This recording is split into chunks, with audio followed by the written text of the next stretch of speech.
নমস্কার বন্ধুরা, আজ আমি আবার আপনাদের সামনে এক মুখরোচক রান্নার রেসিপি নিয়ে হাজির হয়ে গেছি। আজ রান্না করব পেঁয়াজি। এটা রান্না করতে প্রথমে কয়েকটা মাঝারি সাইজের পেঁয়াজ নিয়ে নিতে হবে। তারপর পেঁয়াজগুলোকে ছোট ছোট সাইজ করে কেটে জল দিয়ে ধুয়ে নিতে হবে। এবার তার মধ্যে একটু কালো জিরে ছিটিয়ে দিয়ে পরিমাণ মতো নুন, হলুদ, মিষ্টি আর কাঁচা লঙ্কা দিয়ে ভালো করে মেশাতে হবে। মেশানো হয়ে গেলে পরে দিতে হবে বেসন। একটু সামান্য জল দিয়ে ভালো করে মেখে নিতে হবে। মাখা হয়ে গেলে পরে কড়াইতে তেল গরম করে ছোট ছোট সাইজ করে দিয়ে দিতে হবে। এই পেঁয়াজি কিন্তু শুধু মুখে কিংবা সন্ধেবেলা টিফিনে মুড়ির সঙ্গে খেতে ভালোই লাগে। তারপরে উল্টে পাল্টে দিতে হবে।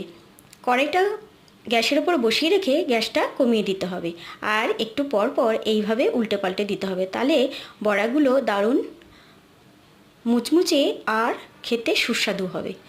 ব্যাস কমপ্লিট হয়ে গেছে। এবার নামিয়ে গরম গরম পরিবেশন করুন। আর আমার ভিডিওটা ভালো লাগলে লাইক করবেন, সাবস্ক্রাইব আর কমেন্ট করতে ভুলবেন না কিন্তু।